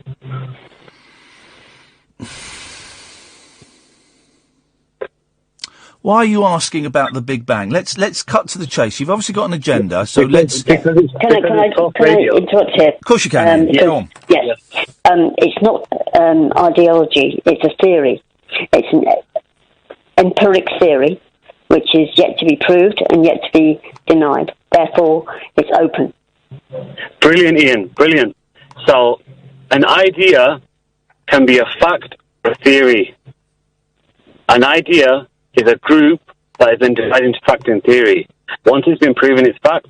Once it's yet to be proven, it's theory. So regardless, it's an idea. But I understand where you're coming from as well. You don't know what can I interrupt? Neither of you know what the word theory means in terms of science and scientific experimentation. Yes, I do. Iain, can you tell us what the word theory means in terms of scientific experimentation? I'm not going to do that, Dan, no. Why? Because why that's... not? Why can't you let me explain what I think a theory means? No, because that can be your project. Oh, Jesus. That can be your project, Dan, tomorrow, is to go and find out what... Because the word theory, when it comes to science, doesn't necessarily mean what you think it means, I'm afraid. Iain, just want to say, I do actually have a master's in chemistry, and I've actually written a dissertation. No, you don't. Why do you ask me chemistry questions? You know about empirical theory, you know about Karl Popper, you know about people like that, you know about empiricism and all that kind of stuff. I'm afraid Iain Lee doesn't really understand that too well. That's just the thing, though, because he's saying now I don't have a chemistry degree, but I want him to ask me something. Therefore, I can provide the evidence to back up my suggestion or my claim. Is it a suggestion or a claim? Well, the thing is, depends how you want to take it, really, isn't it? Because the thing is, if I say it... let's assume you've got a chemistry degree. That's brilliant, fantastic. Why have you called in? Is it a master's or a degree, by the way? It's a BSc. BSc. It's a bachelor's. Right, okay. So it's a degree then, not a master's. So I was right, you haven't got a master's. Excuse me, a master's is a type of degree. Yeah, I know exactly, but you said a BSc, because that's not a master's. Yes. Anyway, we're just arguing over the fact...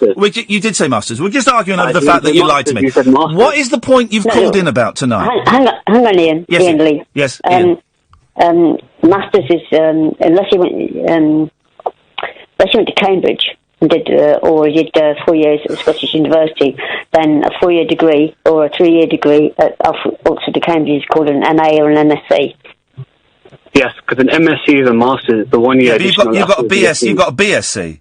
That's why I said I have a degree in So it's not a master's. Right, Dan, can we please get to the point of what you've called in for? Because I'm losing the will to live. That was the main thing. Well, I don't want you to lose the will to live. I don't So the main thing was for you to phone in and tell people what the Big Bang Theory was. That's great. Well done. I want to understand what people think of it. Well, why? Well, go on. Why?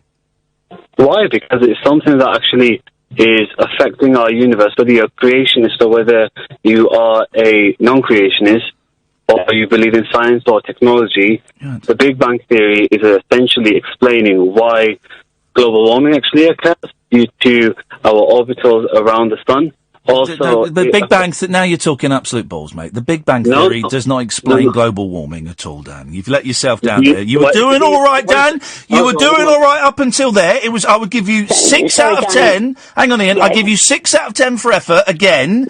I'm going to give you 3 out of 10 for content tonight, Dan, because you've let yourself down with the content. If you're going to tell a lie, you've got to tell a convincing lie. That's one Connor speaking to another one. If you're going to tell a lie, Dan, you've got to tell a convincing lie, and you've got to be able to back it up, okay? And can I just say my piece here? Yes, you're right. You're right, Iain Lee. Thank you, Iain. Yeah, there's nothing to. There's no correlation between the Big Bang Theory and global warming. Okay, so in the essence. Thanks for calling, Dan. You're good at this, Iain. Thank you. I was speaking to myself. 0344 499 1000. Late nights with Iain and Iain on Talk Radio. Late nights, Iain Lee on Talk Radio. We have ways of making you talk. It's the two Ians. Forget the two mics. It's the two Ians. It's me, Iain Lee, and me, Iain. Let's go to the third Alan of the evening, the second not to be a caddick. Good evening, Alan. Good evening, the two Ians. How are you guys? Yeah, good, thank you. Good, thank you. Good. Interesting. Mainly, I want to talk about service stations. Yes. The costings are just ridiculous. Yes. They've got, as a captive market, especially with the difference in fuel prices, is phenomenal. You've genuinely called in to talk about service stations. This is brilliant. Yes, go on. Yeah. That I pay £1.12 litre in the supermarket. In Lorna Quad Oh, your phone is breaking up, Alan. I'm mobile. Sorry, guys. Hey, are you listening to us? Are you listening to us in your car? I am. This is brilliant for a DAB station. How long have you been listening to Talk Radio, Alan?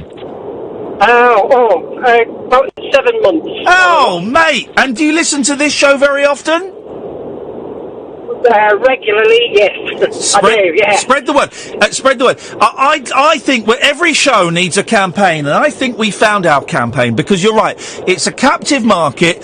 I never buy petrol from a service station, Alan, unless I really, really have to. But I like sandwiches and I like coffee.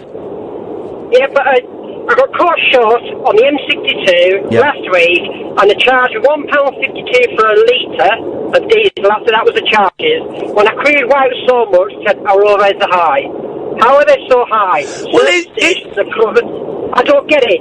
Is it then that the service stations... market rate. Sorry, Ian? Yeah. Is it that the service stations, the people that own the service stations, charge, like, a really high ground rent? Well, that's what I find out. But it's bull. It's absolutely bull. I did checks on it. I work in the service industry. Oh. You know, we are reliant on business rates that affect the price of alcohol. Yeah. But not to the extent that these guys do. I mean, we pay business rates through the nose when it comes to it, you know. So I do not understand where these guys come from. And the other thing I don't get with service stations is, you go in there for a break, and they've got driving machines. Why would you want to go on a driving machine when you've just driven 4.5 hours? Have you, I don't get it. Alan, have you ever had to stay in one of the hotels at a service station? Yes. Why? Why do you stay there? Because I've looked into it. They're not that cheap, and they're not, quite often, they're not the cheapest hotels, where if you just drove 5 miles off the motorway, you could get a nice little B&B for quite possibly a cheaper price. The main reason is, I've only stayed once, and it's because I couldn't get in anywhere else. I had to drive around. I was staying around Chester. Yeah. And I ended up having to stay on one at the outskirts.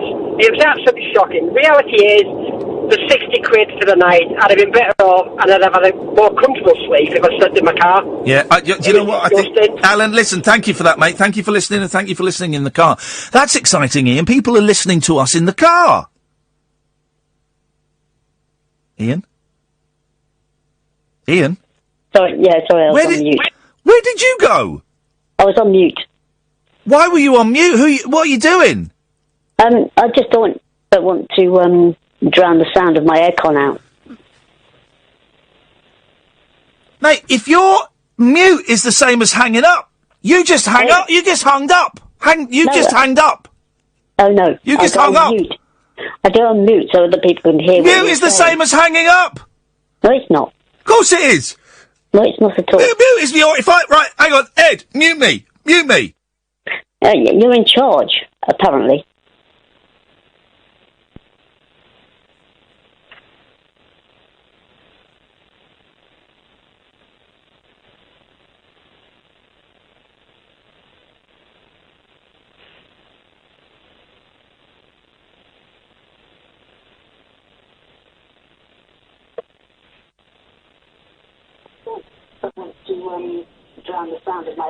Point being is you don't want background noise. Hello? Mute is the same as Hello? hanging up. You just hung up. You just hung up. You just hung up. Oh no. You just hung up. Hello? Mute is the same as hanging up. Hello, is that the Iain show? The True Iain show? Mute me. Hey, you're in charge, apparently.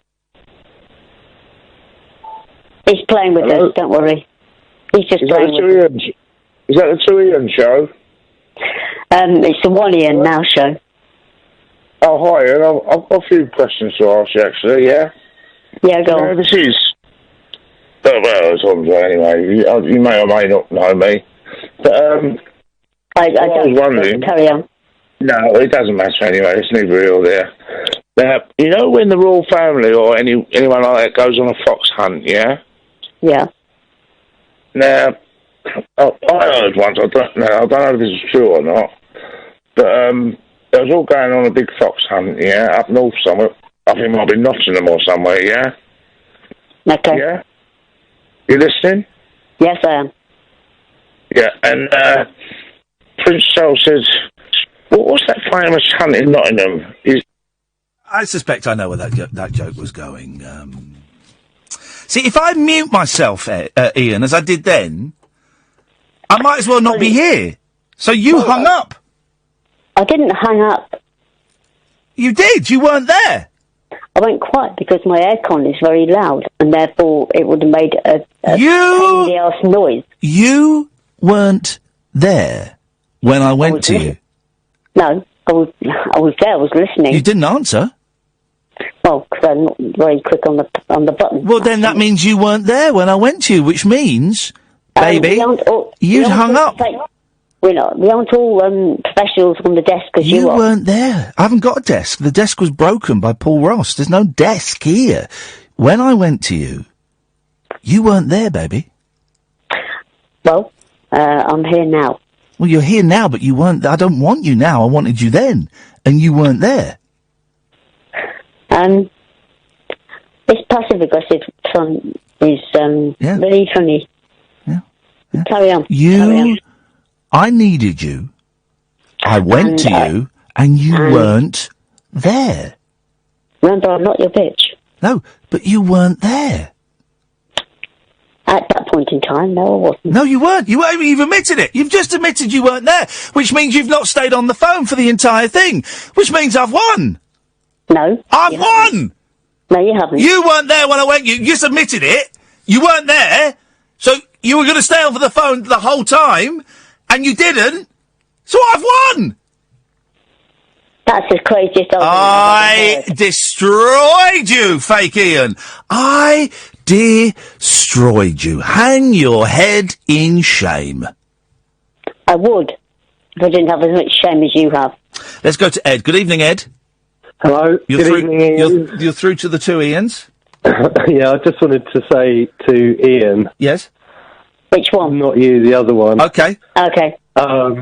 I just want to say thanks for all the calls in the past, particularly Simon John's The Killer of last year. Best phone call I heard all year.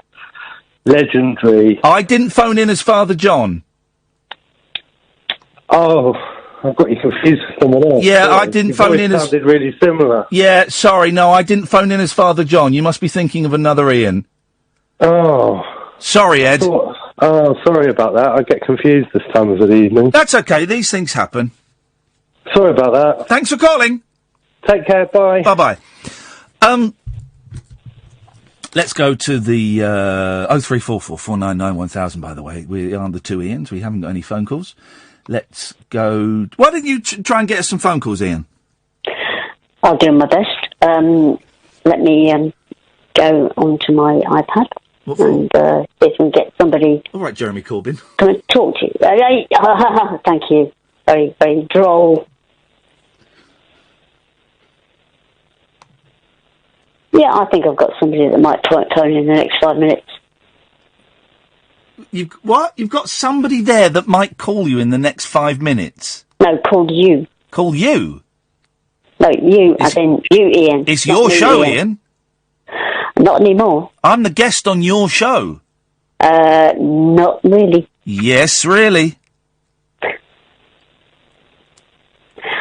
Well, what do you want to talk about then? It's your show. You tell me. Well, okay. Will you tell me about hijacking your own show about nothing in particular, and then twisting your own situation?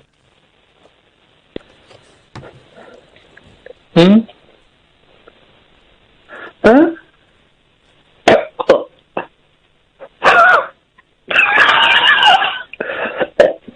No, don't use studio techniques on me.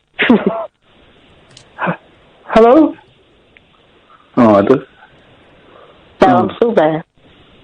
Hello? I'll be there. I told you I'll be there for the next hour. Hi. No, stop playing games. Take the carts out. Don't be a pain in the arse. Come on. I've asked you a question. Answer me. What's the question? The question is, why do you continually make fun of the people that ring it up to you? Have I rung the right station? Is this Ian?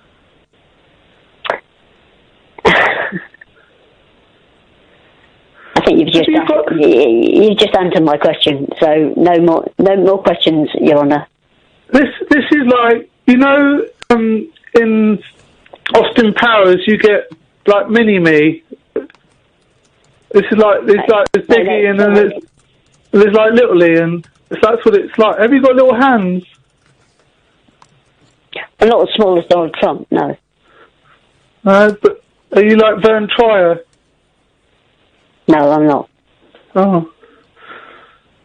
What are you doing after? I'm going to sleep. Who with? Myself. Anyone else that could? Not anybody else I know of. Oh, hello? Oh. Hello, Ian. Are you talking to me, Ian? No, I am an Ian, but I'm not Ian Lee. No, I know you're not Ian Lee. I didn't know if I was on the radio or not. Hello, Ian. My name's Habiba. How are you? I'm perfect. Okay, thank you. I appear to have taken over this radio station for the short term. What's your question? Oh, no, I was just going to say to the other Ian Lee, the actual presenter, that's how I found him on DAB in my car. Most cars now, modern cars, have a DAB that comes with it. So maybe he needs to do some advertising out there so that when people are driving around in the traffic in London all day long, they will see his beautiful face with the telephone number and cat as well, and you'll get more listeners. Oh, that's not a bad thing. And make sure thank you spread the word, Ian. I will indeed, yes. And I'll spread it to Ian. I'll spread it to Ian Lee if he's ever going to listen again. I'm sure he will. Have a good evening. Thank you. Bye-bye. Oh, goodbye. Late night, Ian Lee on Talk Radio. We'll get you talking. Good evening and welcome to the Iain Lee Show. Iain Lee seems to have gone very quiet at the moment, so if he's got the ability to actually hit some buttons to bring some callers online, that would be great. If he's got the coordination available to do that, that would be great. In the meantime, I will just talk about... can I talk about politics? Can I talk about social needs? Can I talk about anything else? Can I talk about music? I can talk about music all night. But the point being, we want to get callers in. So if there's somebody on the desk that can put somebody in. It's me. Julian Sean. Good evening. Yeah, I know. Let's just turn me lappy down a minute. Why are you so knackered? What have you been doing? No, I'm turning me lappy. You know, my laptop. Okay. Just turning it down a bit. Yeah, all right. Now, what I was going to say, right, you've been taking over the show, haven't you, now, yeah? Well, it used to be, yeah. Ian seems to have temporarily retired. And, retired. So, yeah, and what do you think? Do you like running a show? I don't know, it's my first time. What's your view on, like, physics and chemistry and stuff like that? Well, I've got a degree in psychology. Yeah, you know Einstein? Yeah, I know, yeah, right, whatever. You know Einstein? Yes. Not personally, but carry on. No, but you've heard of him. He claimed atoms were the littlest. No, people claimed him as witless, but he claimed atoms were the littlest. When That's an Ian Jury reference. Right, and everyone's shitless.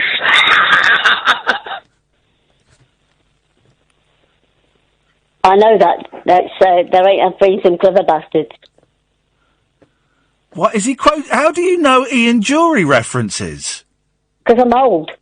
You are old. You said you're 49, born in 1974, a year after me and 5 years older than me. There you go. No one's calling in, man. Oh, well, I tried to stand in for you, mate. Yeah, you did a good job. Should we shake hands and say good night? Yeah, all right then, mate. Take care, Ian. Thank you, mate.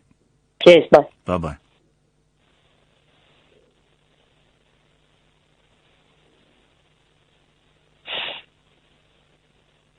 Go on off you go. I'll wrap up the show in my own inimitable style. Well, I don't know. How many minutes we got left? Probably about 11 minutes. Got no callers, Okay. so you hang up. I'll do something from the papers. Okay, you read the headlines from. Start with the Sun. No. Start with the Sun. No, you go.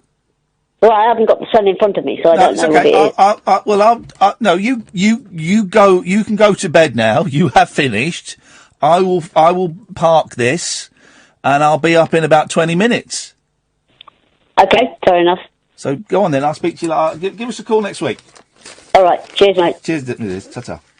Bye. Right.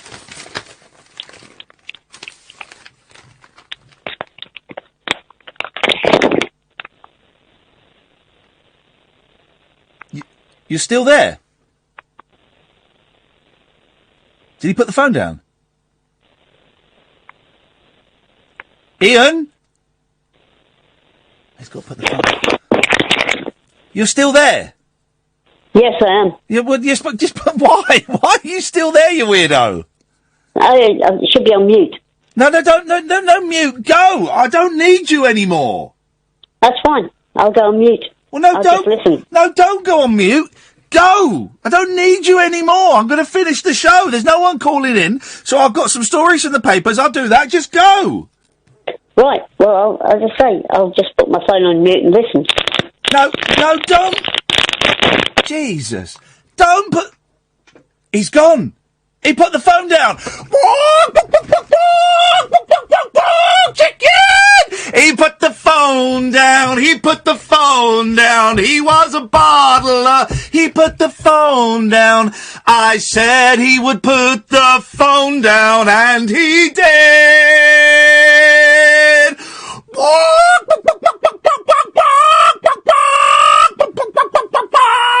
Hello, my name's Ian and I'm a bottler.